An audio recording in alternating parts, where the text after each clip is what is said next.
take me off of any blocked or spam or whatever it is that they come up with these things. All right, there we are. Look at that. We're here after once again technical difficulties. I think we now have completely eclipsed any number of technical difficulties that we had on broadcast radio. Less equipment, less stuff, yet we seem to get more technical difficulties. But One more day, more quiet people working behind the scenes that we don't credit or acknowledge, or and then we can't avoid. They're there working on our behalf, and then they screw it up every time. Michael, I don't think anybody's working on our behalf. I hate to be the bearer of bad news, but as far as working on our behalf, I don't know. I think you and me are working on our behalf, and that's it. Possibly that's the only people on our team. You know, short of oh crap, short of some friends and relatives and lovers and that kind of stuff. I don't know, maybe, and I could be just speaking out of turn. I don't know. I'm speaking pistivity right now. You remember Rod Long used to say that, used to have that word, pistivity. Yeah. When you It were, applies to so many situations that you find yourself in every day. and today you could write a whole dictionary of pistivity, of just being pissed off. What about the tsunami? Did you get anything in your bedroom? Any high Well, water? well, let's tell people who we are first before we get washed away. He's Michael Knight, and he's down in Pasadena. I'm New York Vinnie. Might be better we don't tell them who we are. Let them come to us. Oh, I don't give a shit. Let them come and get me. Come and get me, Copper. I'll tell you. Turn on your GPS. I'll tell you right where I am. If you want to come and get me, come and get me. You arrest me, you got to feed me. That's not necessarily true. For instance, Donald Trump and his concentration camps, they have the arrest part down really well. They don't have the care and feeding part down at all. And they're not ashamed or daunted by that. They just proceed. Well, that would mean less for him. That would mean, as a person who has had a personality disorder. Surrounding. I think we saw that when he was playing golf in Scotland. You see him waving away the invisible insects. No, I didn't see any part of him in Scotland except one clip of when he was talking to the media. Some guy with bagpipes had what very possibly could have been the loudest pair of bagpipes I had ever heard. They are loud. There's nothing shy about a bagpipe. Yeah. So that was the only thing that I heard about Donald Trump and his trip to Scotland. So I mean, I don't even know worse than a bagpipe. Country. Excuse me. The only thing worse than a bagpipe is a bagpipe in the Panhandle, or a bagpipe on the frontage road, or a bagpipe on the frontage road in a Panhandle. Yeah, I just for those musical instruments. I mean, maybe they just should have left the guy. Not let him in the country. If he caused such a civil I mean, it's happened to other people. Just if he causes that much of disturbance, don't let him in the country. Nobody here will be mad at you, except for his band of criminals. The Scotsmen are quite creative when it comes to making a sign dismissing Mr. Trump and his career. One example was, "I hope your butt breaks out in boils," which is an unkind thing to wish on somebody. So we have to assume it's personal / comedic. Is that? Am I missing something, or is that overly creative and I'm not just getting it? Yes, Scunner was the tagline on that. Because I just yeah, I didn't seem to get it. But anybody that wishes him ill will, is all right in my book. I mean, I just think I can't. I got no space in my head for him. You know, I'm just waiting out the moments to the midterm elections and hoping that the Democrats can come up with, or somebody. I don't care if it's the Democrats. I really don't care. I mean, if Elon Musk can come up with somebody that can beat him, that isn't him, that isn't his, that isn't fascist, as I believe Trump is at the heart of everything, at the deep down. I mean, I don't care who it is. I'm not especially um, tied to the Democrats. I just want somebody that knows what they're doing to run this country. I mean, if Elon Musk backed Jon Stewart or Stephen Colbert, I don't know. I'd have to give him a look. That's how we got in this. That's how we got in this mess. People got sick of politics, and that's why they voted for Trump, thinking, "Yeah, what's the worst that can happen? I think we'll give him a look." And that's how we went right down the drain of inefficiency and incompetence. Well, yeah, but what we're seeing with is a simple that, promise just to drain the swamp, whatever that is. yeah, but I don't know. Yeah, he was supposed to be something to so he was supposed to be a more attractive Bernie Sanders, I guess. But what? Trump is supposed to be an attractive Bernie Sanders? A more attractive Bernie Sanders. That more people I never got that reading. No. That more people would like him because he was perceived as an outsider. He was perceived as not a politician. And that's accurate. And yeah, and he a lot of people believe that the people that would have voted for Bernie Sanders voted for Donald Trump in the first election. That, you know, the people that were disenchanted with the establishment as it was. Well, except for the primaries, Bernie wasn't on the ballot. Well, yeah, I mean, but if he would have been given a chance to run, if he would have been given a chance to, to have the Democratic or get the Democratic nomination, probably I don't want to say many of the people. I don't know. You know, I'm not polling people and everything, but many of the political experts have said that many of the people that voted for Trump would have voted for Sanders because at least he seemed to be a sane alternative to what was out there. So I don't care who comes up with somebody, but you know, I'm not going to vote for somebody just because they're a Democrat. They're going to have to show me something as well. Like well, you're going to have to show something too. You just can't walk in and say, "I'm not voting for the Republican, but why the hell should I vote for a Democrat? I'll waste my vote. I'll put it someplace where it has no effect on the outcome." But I wouldn't waste my vote. I wouldn't waste my vote. I would see, I would see who the Democrat was, but I won't vote for somebody. I mean, I wouldn't have voted for Barack Obama just because he was a Democrat. I don't vote for anybody just because they're a Democrat. I mean, I vote for them because I think that they're, in my opinion, it's the person that can do the job as good as I think they can do it. As good as they can do it. I'm not, I know there's a lot of people used to go in that booth and just hit that row A or row B, and that was it. But I wasn't.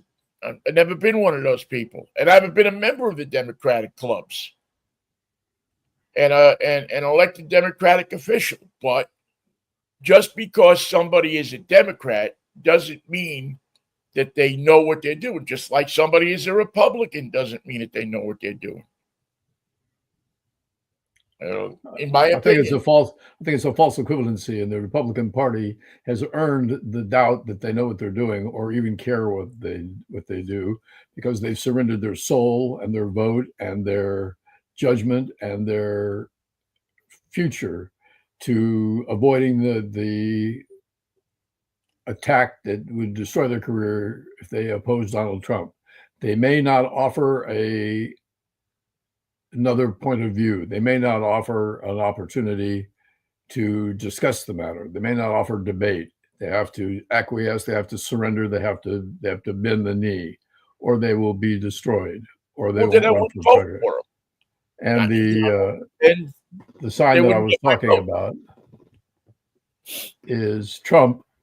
May your arts break out. Okay, now when you show me the sign, yeah, it makes sense. And I had to look up the word scunner. Yes, scunner. Scunner is someone that you hate unreasonably, someone that you loathe. Yeah, I could see that. I mean, listen, he's done nothing to that country but screw them over with his golf courses and with his with his several visits there and his attempt to turn their sacred land into his private playground. Him and his kids have done nothing but as they've done to many countries that they go into, screw the land and screw the people and we're going to get what we want. We're going to create a playground for rich people. And if you're starving just outside our gates, well, you could take a job with us if we have one available, or you could go back to your village and sit in your house. Not the way I would. Not the way I would think somebody would want to do business in a country that wasn't theirs. But what do I know? The funny thing about his sign outside his golf course there, it says Trump land, Scotland. No city, no neighborhood, no corporate sponsorship, just Trump, Scotland. And that is such an odd, awkward signage, and claiming that this land belongs to Trump and that he is all the result of one of his famous deals.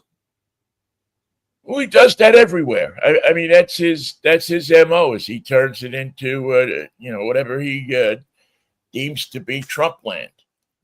So and the laws don't apply in Trump land. If you're if you're somebody who has a different idea than what the legislators have put down in the book, well, you go to Trump land and you don't have to abide by it. You abide by the law of Donald Trump.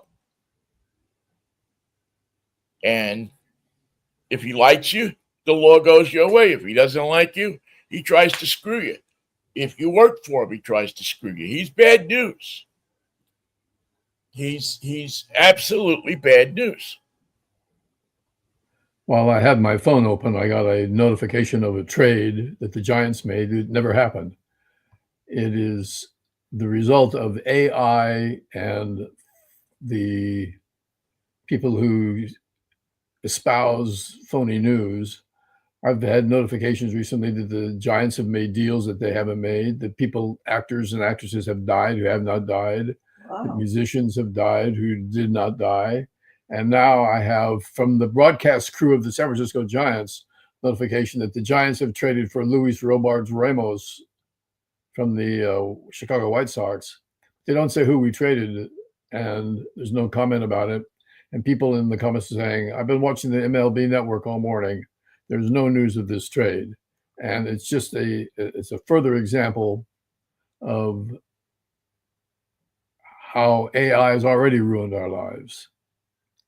It is a ghastly development in terms of technology, and it's been misused just in the last 2 weeks so treacherously, so dark, in such dark ways that I don't get a single day without an AI generated phony video report of news, sports, or the weather. God knows what they're going to do with the tsunami news. Yeah, I mean, when it comes to sports, I mean, I'm no fan of AI. I think I've made that pretty clear. I just don't like something that we eventually won't have control over, or that a very small amount of people can control it. Or it's just another way to send you, Vinnie, in your email a lie, or on your Facebook or on your Instagram, and emphasize the lie with a video that makes it look real. Yeah, well, see, and that's the thing. You see, sports, and let's talk about sports for a second. This is the most fertile 2 or 3 days for baseball shitheads in the world.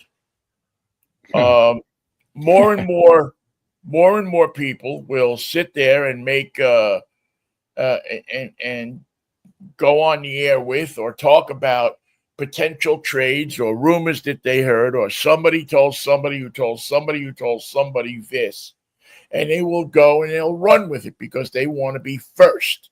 They want to be the first one to say, as you heard here first, or exclusively, or whatever asinine word they can come up with that puts them ahead of the competition. Doesn't have to be true. They just have to be able to say it first out of their mouths. And we've seen that now for years. It's as soon as it really hit the gas when Twitter came into its own. Guys were lining up to be the first one to say that rumor wasn't a rumor anymore. Now it's reality. Jose Cardinal has been traded for a gumption gas bag. Gumption gas bag had a real future with my team. And until he got hurt. I mean, he was never the same after the injury, which. He was never the same after lunch. Well, yeah, it was never the same after lunch, but it also was never the same gumption gas bag after his injury, because for many years, coaches, general managers, and everybody had told him that you're lucky in one sense, you're well endowed, but you're unlucky in one sense is that you shouldn't try sliding on your stomach, going in face first, because one day you're going to get seriously hurt doing that. And that day came on August 17th. I believe it was August 17th, 1978. When Gumption went in head first to second base at Candlestick Park. And unfortunately, did that slide after observing an acute redhead in the stands. I don't know if he's going to accept the job that he's been offered as a head baseball coach at University of Spokane. They don't have a big team, but they have a gutsy team. Gumption was quoted as saying, "Half a yardstick is better than none at all."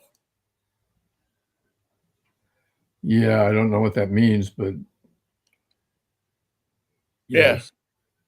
So anyway, half a scunner is better than no scunner at all. Exactly. There you go.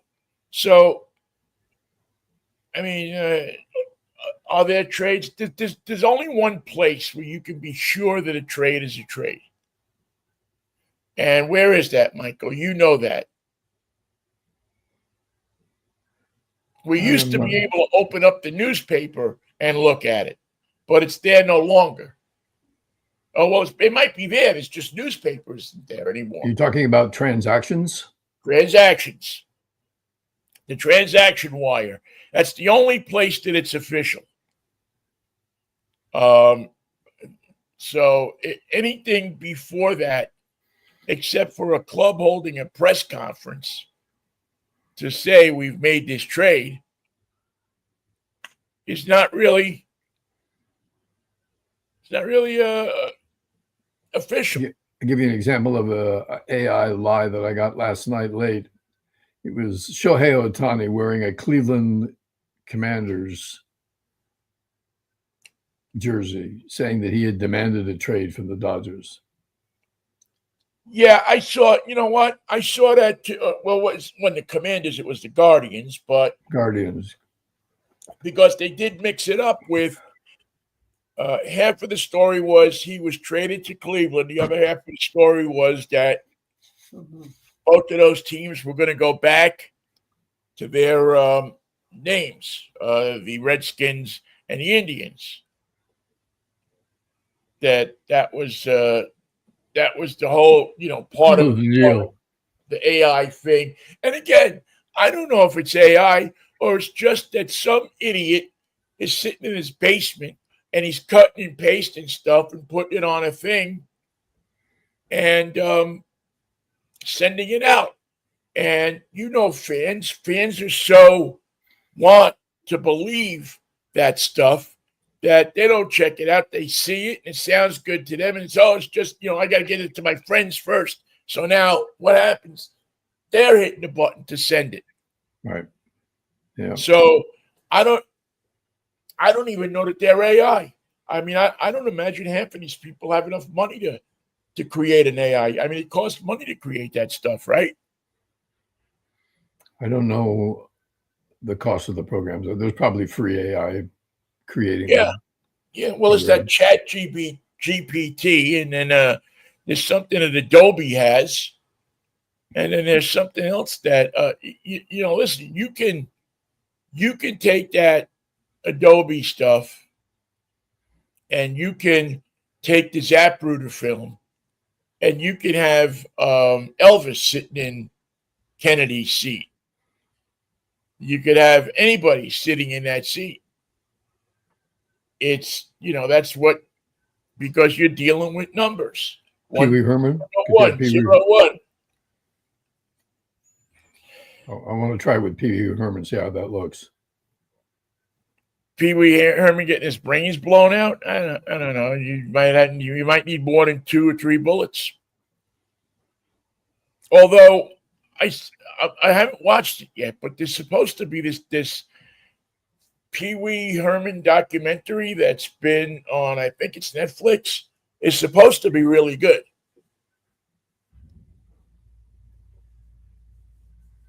I'll check it out. I love Pee Wee. Have you seen it? Mm-mm. Or seen of it? No. Yeah, it's supposed to be. I read more than a couple of articles saying that it was actually a really good, because I guess it was done by a former roommate of his. I recommend a show on Netflix that you can try called The Lazarus Project, where a group of people in Britain can reset the world on July 15th of every year to avoid the world ending. And they've done it like 4 or 5 times. For some reason, I think I was actually looking. I didn't watch it, but I was looking at that because it looked like it was interesting. It looked, I was. The first episode certainly has a lot of content. Yeah, I've been so hooked into World War II movies lately, but the old ones, not like Saving Private Ryan, but right. The ones that basically the propaganda movies from both sides. It's kind of a fascinating time in filmmaking. John Wayne was in a lot of them because he didn't serve in the armed services. Who didn't? John Wayne. Oh, yeah. Well, but he did a fair amount of them. I mean, he's got Flying 11X. He's got Fighting CBs. He's got... I'm trying to remember that. But it's interesting because in almost all of these movies, he plays a guy that for some reason is hated by somebody else on the crew. Rivalries, jealousies. Yeah. He served with one guy's father. He served with another guy's, but it's not like he doesn't come off as the hero until late in the movie. And yeah, yeah, it was. I mean, Van Johnson was much more of a hero in those World War II movies than John Wayne was. Geez, George Tobias was much more of a hero in those World War II movies. I mean, you want to look at guys that were heroes in those movies. George Tobias. Um, why am I blanking on his name now? But geez, he was in all of those movies. Was it Andy Carey? Harry Carey. Harry Carey. Harry Carey, but not the baseball announcer. There was an No. actor named Harry Carey, as you well know, was a hero in some of those movies. Arnold Stang.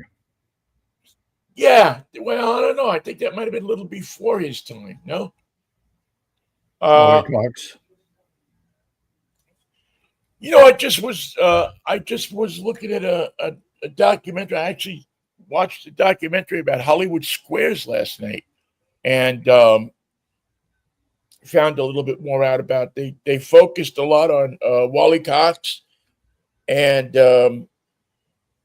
Paul Lind, of course, and you know what Charlie their Weaver. role in that wacky production. And why am I blanking on the guy? I mean, I can see his face right in front of me, and I can't. He played Dobie Gillis's father. Oh, Can't help you there. He played the not the cab driver, but the other guy in It's a Wonderful Life, Bert and Ernie. He played Ernie. Ward Bond? No, because Ward Bond played a cop. But he's in a bunch of those movies too. The bartender was Leonard. Leonard was his last name. George Leonard. It'll come to me. It'll come to me as. But anyway, there's a bunch of those guys that were more of a hero in many of these things than John Wayne. Van Johnson was big time. Had a few movies. Man, boy, this sucks when your memory goes crazy. It really does. Well, but anyway, I remember actors from movies made in the World War II era. So, yeah, there's a group of actors that played in those movies, and were much more heroes. I saw a great Jimmy Cagney movie the other night called something in the Clouds. Captains of the Clouds. Anyway, a great movie, and it's done in tribute to Canada. Yeah, I think it's Captains of the Clouds, and the theme music with the the orchestra, the Warner Brothers Orchestra, is off the charts good. And the theme song is one that I know from cartoons. They used it in several cartoons. Really? And it goes da da da da da da da da da da da da da da da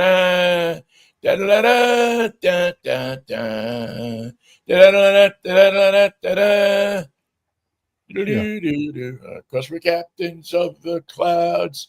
And it's a stunningly great movie with them going to. Now I got to ask you a question though. Why did Jimmy Cagney have to get blown up at the end of most of his movies? He always seemed to get blown up.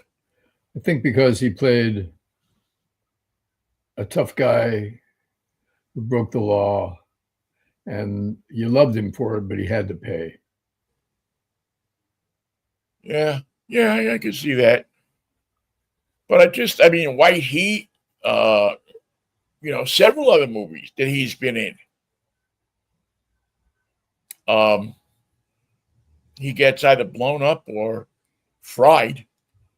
But he dances a little bit, dances on the bar, Dances. and then Well, it's interesting to go back and watch him looking at his movies and his movement as a dancer. it's in everything he does.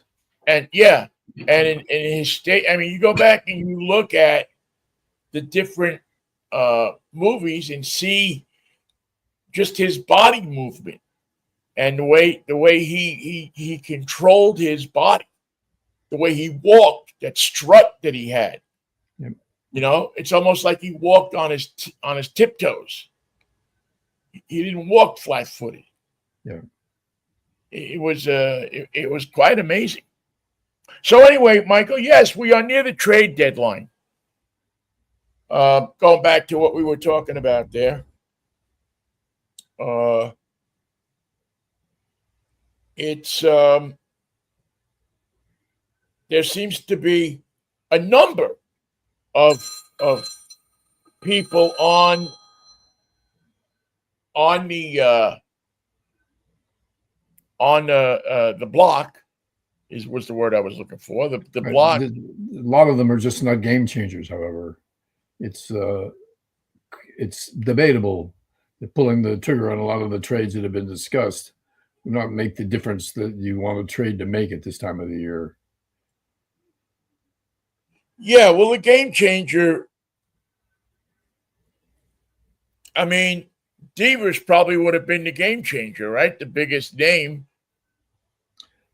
Well, right now the Giants are in a can't do it stage. They've lost 7 in a row.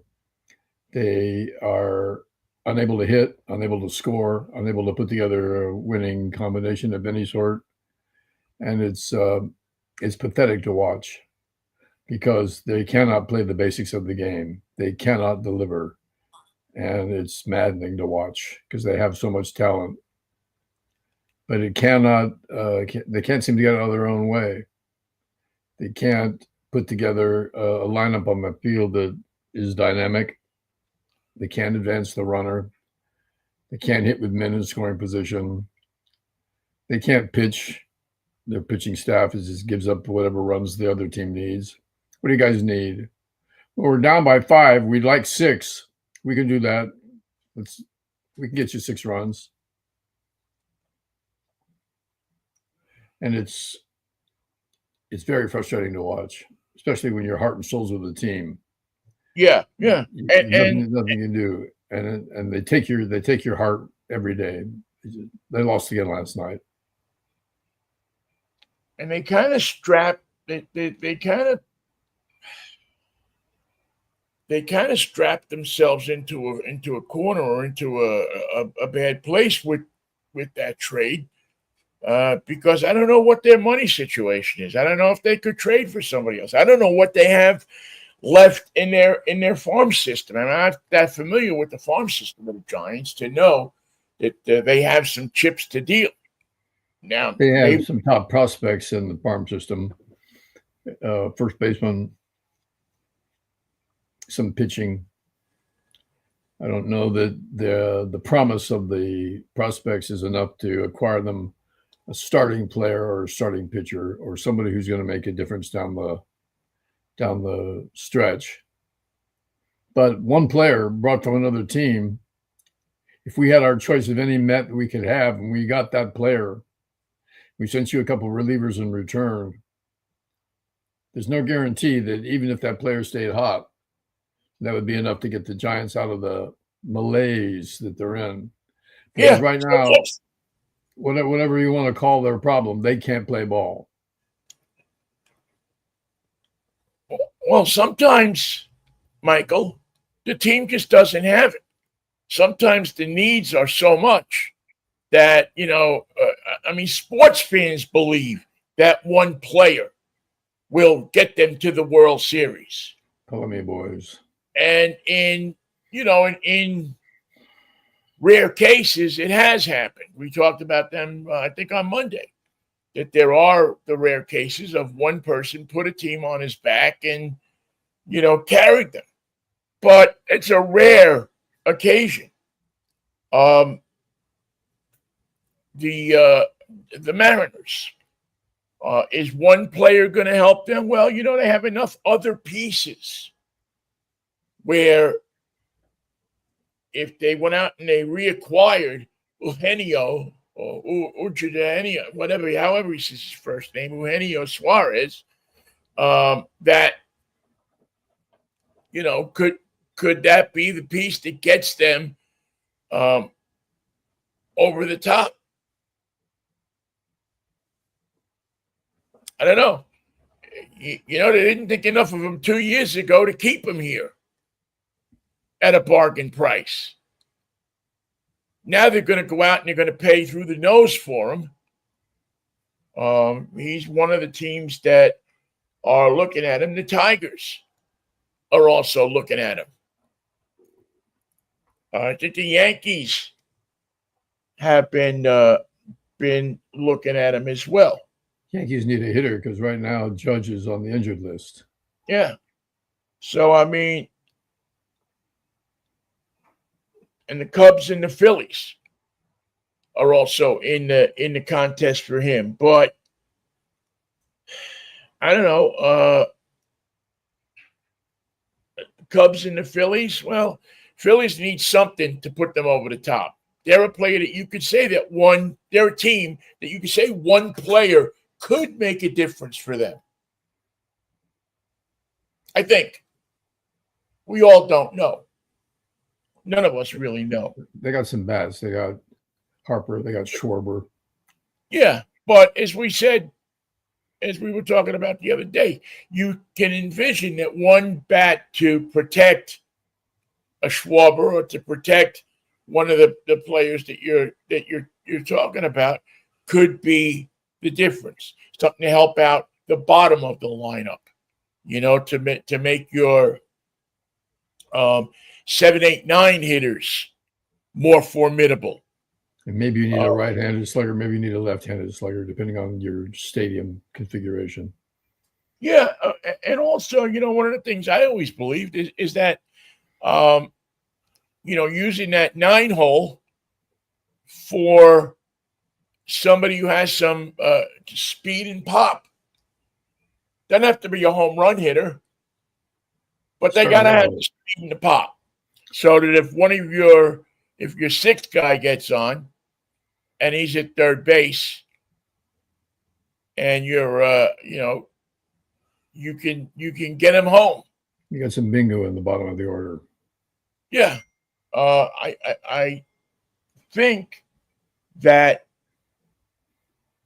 if I remember right, I'm forgetting, it's either 2000 or 2001, that the Mariners had some, added some pop to the bottom of the lineup, and it really, it helped them out because there was, one of the 6, 7, 8 hitters was getting on, and they were leaving them stranded at second base or third base. They were atrocious with runners in scoring position. And they needed somebody that could get them there. But they couldn't come up with the right they came up with Al Martin one year. He's doing weather on Channel 5 now, right? Yeah. He's he's the guy with the famous line to his wife, "I'll OJ you." Well thought of. Yeah. Amongst these teammates. A line for the times. Yeah. But the Mariners they needed a bat, and he was the one that was available. So I don't know. It works out. It doesn't work out. It's it's almost like a roulette wheel, isn't it? It's a gamble, definitely, and the teams that are like the Mariners and the Giants, which are underachievers with a lot of talent and expectations and a position in the standings that would encourage the front office to say, if we get X and Y, we can achieve Z. And that looks great on paper, and you can justify it financially and in terms of baseball moves. But the odd thing is, Giants have tried everything this year, and they can't seem to motivate this team. They can't seem to get them to play consistent baseball. And they can't seem to instill the desire to win. I don't see them fighting for the upper hand in the game. And that bothers the hell out of me. It's like nobody runs out of the ground ball. They've all come to the conclusion that I'm just using that as an example. Yeah. It's that graphic. It's a downer. It's a bummer, please. It's a bummer. It's like we said the other day, though. I mean, it didn't appear that Bob Melvin looked like he was into the game. He was inconvenienced by being there. He looked like, he just had a look of, and I know he's not a real animated guy. I mean, I covered him for 3 years. 3 years here, 4 years, maybe. And he's not the, an animated guy, and especially after following Don Wakamatsu, it was easy for him to look animated. I mean, but he just looks like I mean, I don't want to say the guy's mailing it in. I don't think he's mailing it in. But he just doesn't seem to have the same lively demeanor that he had at his other stops being a major league. He has to see what we're all seeing in terms of the output of this team. The results are there. You can blame it on him, or you can blame it on anybody on that team. You can blame it on Buster Posey or Devers. I don't care who you choose. But something has taken over the quality of life of this team. When they come at you on the field, they don't mean it. When they get swept, they just go quietly to their cars and drive home. And the Pittsburgh Pirates are right now having as much fun playing the Giants as the Mets did. Yeah, the Pirates can't go wrong. They can't put a foot wrong. Whatever they do works. Whatever the Giants do doesn't work. The frustration level has got to be very high. Well, that's a pretty bad when you're getting beat by the Pirates at home. That's that's a sure barometer that something is wrong. Now, maybe at the end of the year, I think you're right. I don't think they shouldn't make a trade. I mean, where are they in the standings? I forget now. Are they third in that? Third place, like 9 games out, something like that. Yeah. So they're not impossibly out of it, but maybe it would be better if they were. They're not convincingly in it either. Yeah, they're not convincing anybody that they want to be in it, and they're not. Everybody still always lays on that miracle of Coogan's bluff, that maybe they can come back and beat the Dodgers, but I don't see it this year for them. It's not to say it couldn't happen or wouldn't happen. It's just to say that it seems unlikely.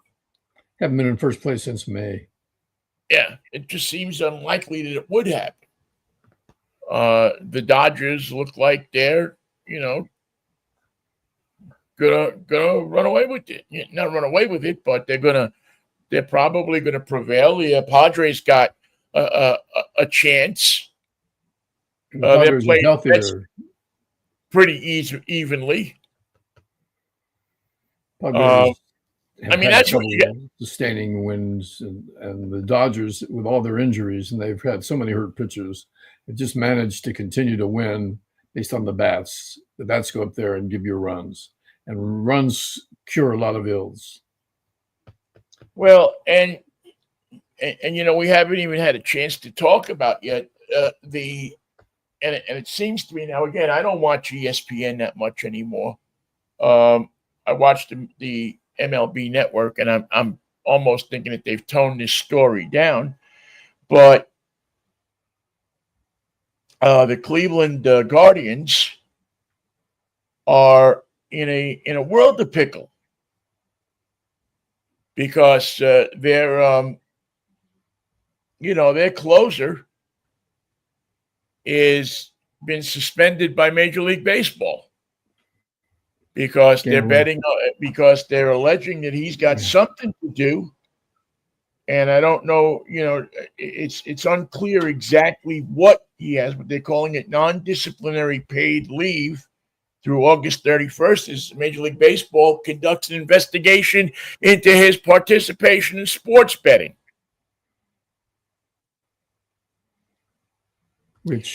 Welcome to 2025. ESPN gets to play the sports betting game, and nobody fines them or suspends them. They get to put the money in the bank. I don't know what it is yet. I mean, it could be, there are reports and there's been rumors of, players who have been, how would you say, threatened? Their families have been threatened by people who have lost money on some of these games.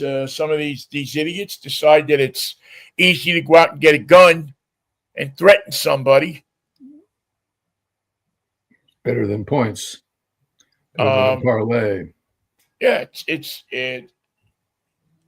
all of a sudden now we're entering into a territory much as we had in the 1920s. Arnold Rothstein proudly presents. Yeah. Where you're going to have, teams are going to start to become inaccessible to anybody because they're going to have to protect them. And I've talked about this for years, for years about this, what sports betting would do to sports and to the integrity, the fabric of the game, because the fabric of the game always seemed to be that you could trust the end result of a game. You had good bumps here and there, the City College scandal and the Taiwanese Baseball League, but for the most part, you could, except for the NBA, which I think was a bunch of hooey more than anything else. That was the referees. But, you could trust the end result of a game. I don't know, with the amount of money that's being tossed around now.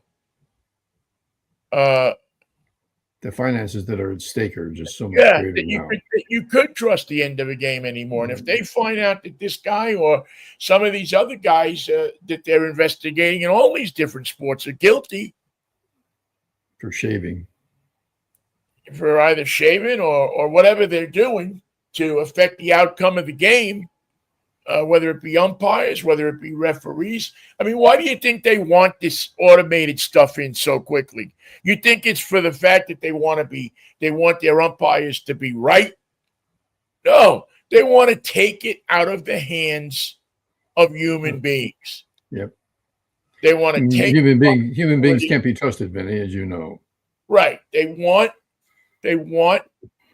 these people not to have a say in the crucial moments of a game. They don't want the umpire to be calling balls and strikes. They want a machine to do it. So you can't, there's nobody to attack. There's nobody to take, now, again, there'll be somebody. What's the rule if you don't agree with the machine? Can you appeal to somebody in New York on Park Avenue? I don't know how they're going to work that. That's an interesting. Is there going to be a 3-panel tribunal justice? Are they going to have the 3 judges on tribunal justice sitting up there, and looking at the videotape and saying, and will it be like the Supreme Court? Will they be partisan judges who will always rule for the owners? Partisan judges who will always rule for the Yankees? Yeah, is it going to be like 3x Yankees and 2x Dodgers or something? I mean, what's this gonna be like? But the point is that they want to get these things in place because they want to take the human element out of it, so that not for the sake of accuracy, right, or for the sake of integrity of the league, but for the sake of, can you kill a machine? Can you shoot a machine? No. Can you set it so that it calls strikes better than it used to, or looser than it did? Is there some sort of loose setting on it? So, it was a ball yesterday. Today it's a strike. We adjusted it. We adjusted the box. Yeah. Yeah. I mean, it's. I mean, and again, I don't know how much play this is getting among baseball, and among the writers and stuff, but it's Mark Feinsand who is reporting it. He's a pretty accurate, pretty good baseball reporter. Well, ESPN doesn't want to do that. First of all, it's not happy news, so they can't glad hand it. And secondly, it erodes their profit margin based on ESPN bets, ESPN gambling, ESPN. Right. I mean, they're a part of ESPN and Fox and all of these other interests, a part of it. They all have their cuts. They all have I think, personally, if you bet on sports, you're a fool. And we both know people who have bet on sports, and unfortunately, and I don't like to talk bad about the people who have left us, but they were fools for betting on it. They thought they knew it better than anybody else. Yeah. And they didn't. True. So, I don't know. I think that's a story that's flying under the radar. Probably got buried a lot because of the Hall of Fame stuff. But when the dog days of summer become the dog days of summer for the teams, they also become the dog days of summer for the reporters. Well, the commissioner of baseball wants to be able to say it was one guy doing one thing. We nipped it in the bud. Now there's no problem. Trust me. Well, that's maybe what he wants them to say. And that may be what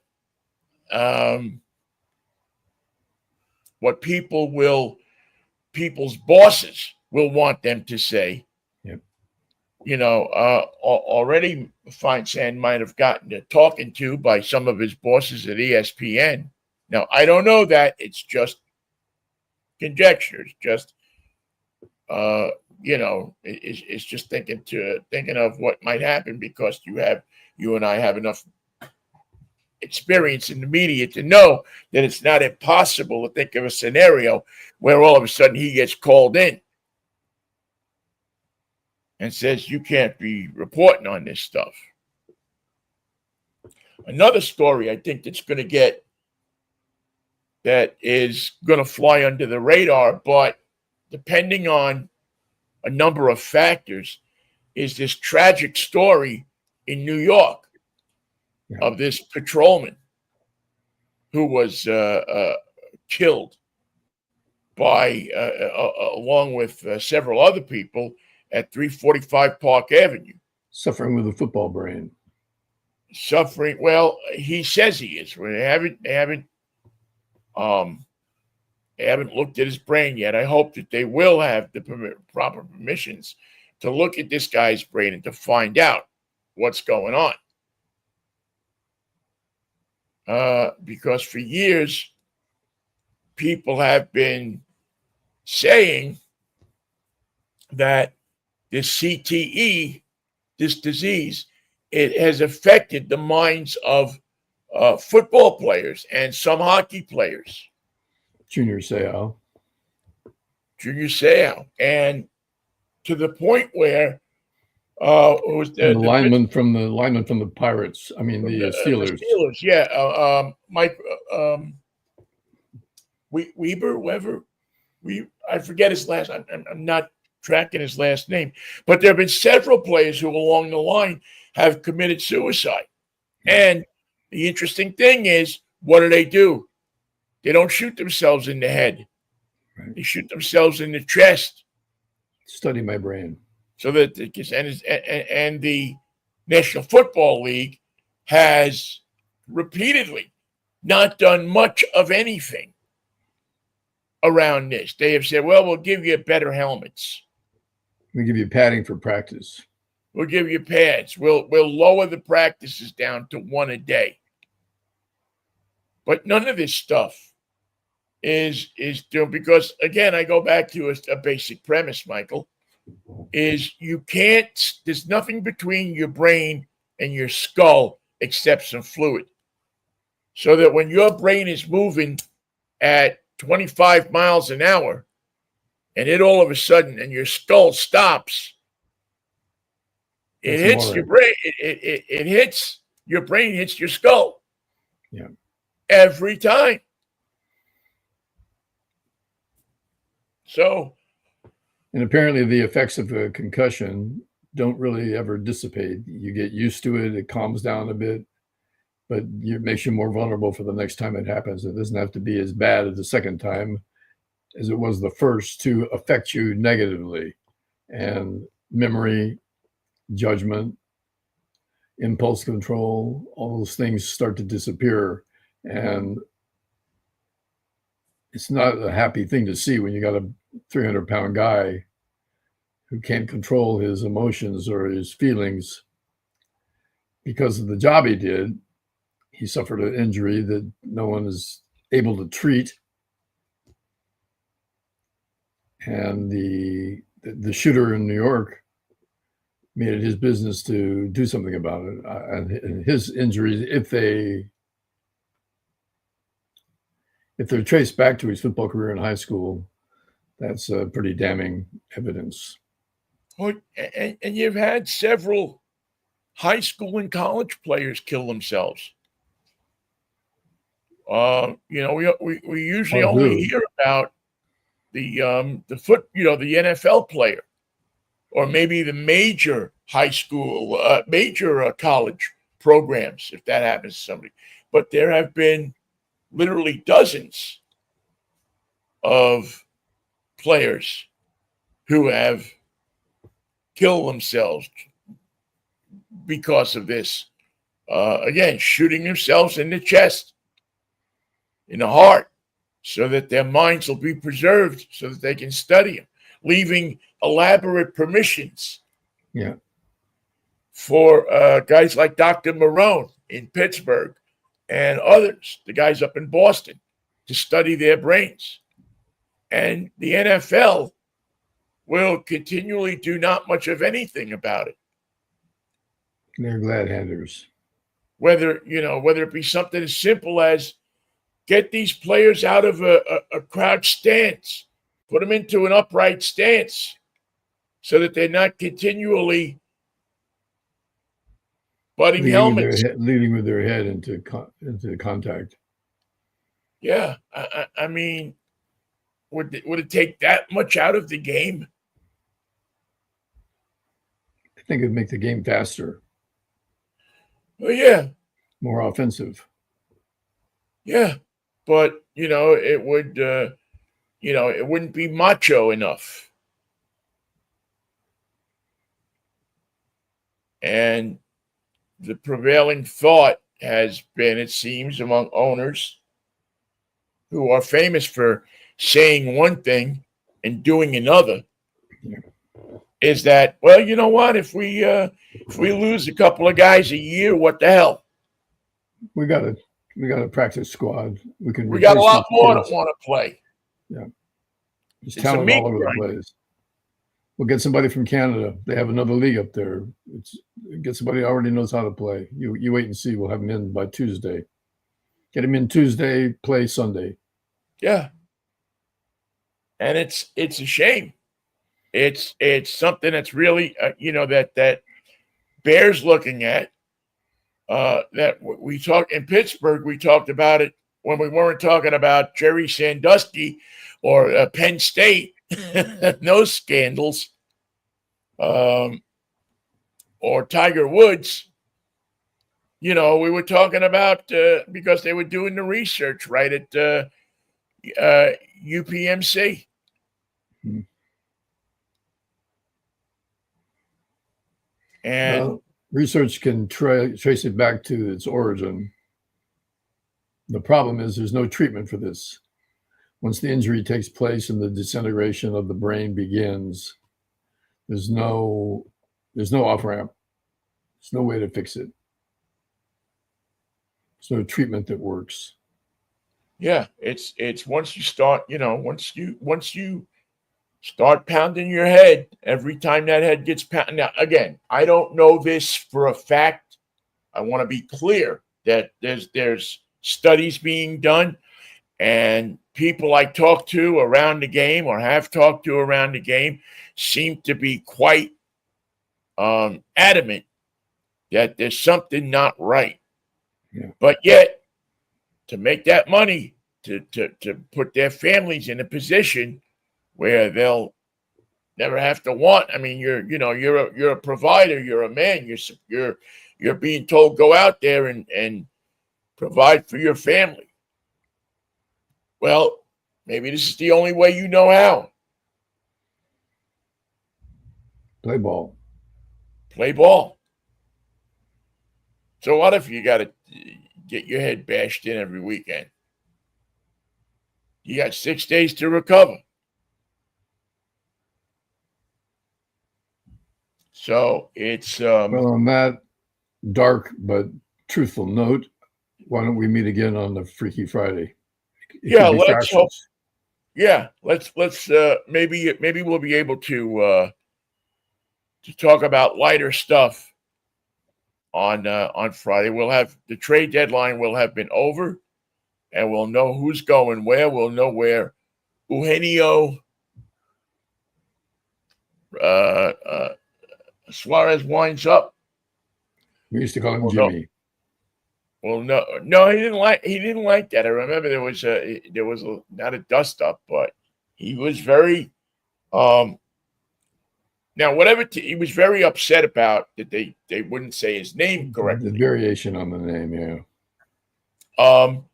One thing you will love, whatever team gets him, is he has some nice parents. He has really classy people for parents. Well, that's nice to hear. And so they'll be down watching him. I think they go to every game or most of the games, and so that's there's something to be said for that. I mean, I don't know if it's going to put the Giants over the top if they get him, but hey, you're looking for anything at this point. I'm looking for a glimmer of hope. Well, the glimmer of hope is it's not August 1st yet. Well, and it's the 30th of July. Stranger things have happened. That would be pretty damn strange. That would be an awakening that baseball would always remember. Remember when the Giants woke up in 2025? Like Rip Van Winkle. I've been asleep for 20 years. Yeah, you have. And now we're at September 1st, and they're 6 games ahead in the West. Because they acquired.